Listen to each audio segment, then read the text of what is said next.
Hi my friends. ఈరోజు ఆదివారం సాయంత్రం కొంచెం చలిగా చినుకులు పడుతున్నాయండి. వాతావరణం చల్లగా ఉంది. ఇప్పుడు వేడివేడిగా ఉల్లి పకోడీ చేసుకుని తినాలనిపించింది.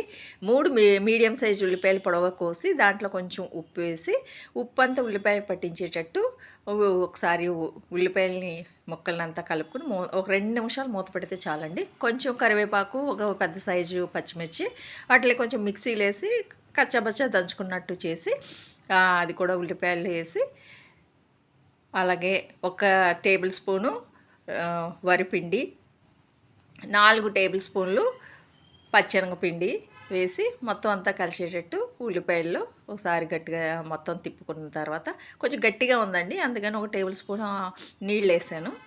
నీళ్ళు వేసి కొంచెం పసుపు వేసి మొత్తం కలిపిన తర్వాత బాణీ పెట్టుకుని నూనె వేడైన తర్వాత పకోడీలు వేసుకున్నానండి.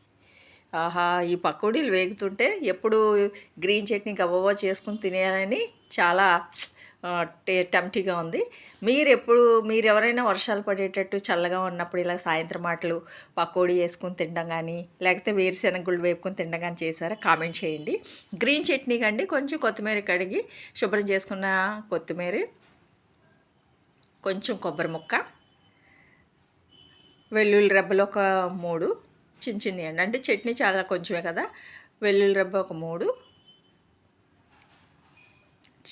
పచ్చిమిర్చి ఆఫ్ వేస్తున్నానండి, మళ్ళీ మంట ఎక్కువ అవుతుంది. అల్లం అండి, అల్లం,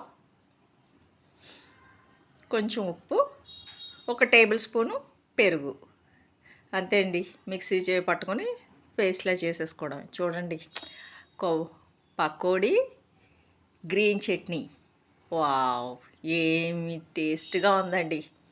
మీరు కూడా ట్రై చేయండి. ఈ కాంబినేషన్ చాలా సూపర్గా ఉంటుందండి. మీరు ట్రై చేయండి ఒకసారి వేసుకుని, చాలా టేస్టీగా ఉంటుంది. చూడండి ఎంత బాగుందో. పప్పీ బా,